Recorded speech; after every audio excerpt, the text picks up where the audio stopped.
The 25th of November 2021, 9:31 painful correlation. Ural scientist built a mathematical model of the dependence of the growth of COVID-19 on vaccination. Lecturer of the Department of Mathematical and Computer Modeling of the Institute of Natural and Exact Sciences of SUSU, Associate Professor, Candidate of Technical Sciences Alexander Glashkov became one of the employees who, by the decision of the university administration, were transferred to a distance due to the lack of vaccination against COVID-19.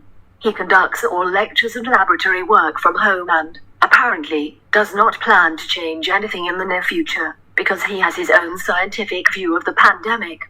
Having carried out on his own initiative an analysis of official data on the incidence of coronavirus infection and on the level of vaccination of the population, Glashkov built graphical dependencies of the spread of COVID-19, first for the Chelyabinsk region, and then for other regions of the Russian Federation.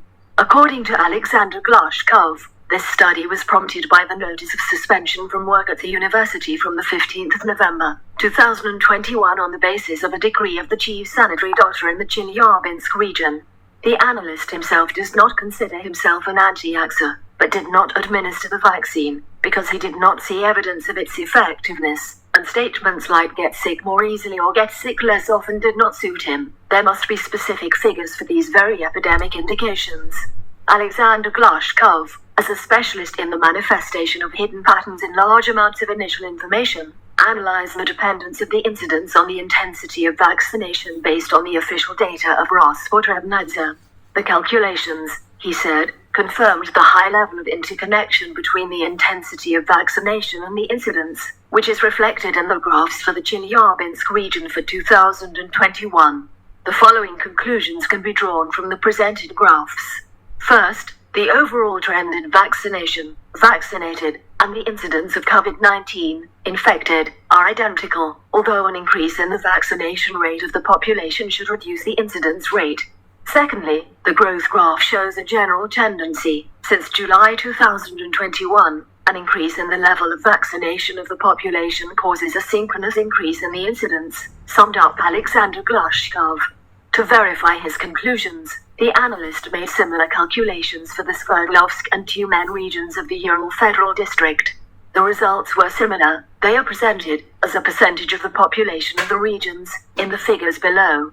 As follows from the graphs, the nature of vaccination and infection in the regions of the Ural Federal District is identical. And from the infection graph, again, one can see the tendency of the increase in the number of infections since July, repeating the increase in vaccination. Most likely, unobservable factors came into play that changed the impact of vaccination so that the increase in vaccination began to determine the increase in morbidity. One of such factors, as a probable assumption, may be the ineffectiveness of the current vaccine against the mutated virus, says Alexander Glashkov. Then Glashkov decided to find out whether this is a feature of the Ural Federal District only and whether things are different in other regions. As follows from press reports, the situation in Moscow has begun to improve. In Sevastopol, restrictions are partially lifted due to stabilization. At the same time, there is a sharp increase in the incidence in Crimea. And, as Deputy Prime Minister Tatiana Galikova said last week, the worst situation is in the Novosibirsk region. To check the situation in the noted regions, a similar study was carried out, the results of which show that the nature of the rate of vaccination in the Crimea, Sevastopol, and Novosibirsk turns out that the situation in relation to press reports is completely different. Crimea and Sevastopol slightly overtake the regions of the Ural Federal District in terms of morbidity.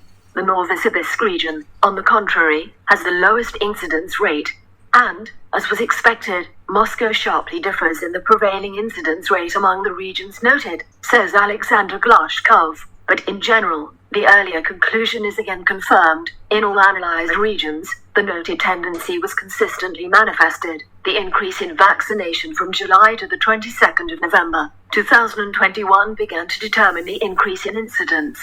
This conclusion follows from the analysis of the available information. If data on other factors affecting the incidence rate appear in official sources, then the conclusions will be adjusted.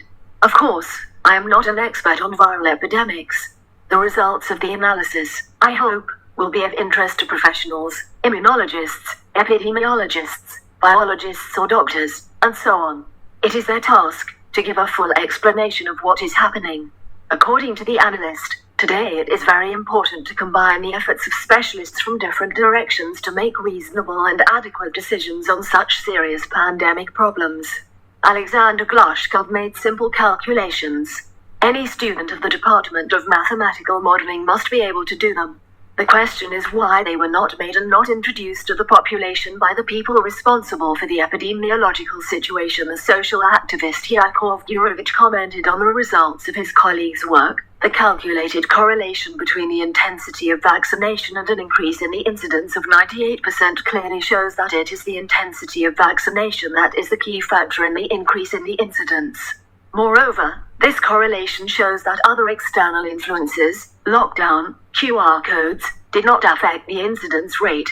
Mathematics gives unambiguous results, and mathematics, fortunately, has not yet been cancelled. But we cannot explain them. This is the task of epidemiologists, biologists and other specialists. Double quote. According to Yakov Yurovich, the ineffectiveness of the available vaccines and the absurdity of all restrictive measures were understood by him and his colleagues for a long time. In October, we believed that the Golikov-Popov-Gunsberg group had chosen an unmistakable tactic. The incidence is cyclical and should have started to decline sometime. If it happened, you can say, we are great, our measures have worked, otherwise, our measures are good, but people are bad, they do not follow them. But the statistics accumulated over the past months gave an unexpected result, including for us. In fact, there are many more issues for which mathematical models cannot be built due to lack of data. For example, why did children start to get sick en masse after intensive vaccination of teachers? Why are officials the main risk group? According to the chief sanitary doctor of the Sverdlovsk region, they get sick 5-7 times more often than ordinary people. And the State Duma generally turned into a red zone, where the death rate among deputies exceeded 1% and 70% fell ill. If officials are a risk group, then it would be worth taking care of them. So far, there are much more questions than answers. The answer, in general, is still only one: less vaccination equals less morbidity, sums up Yakov Yurovich.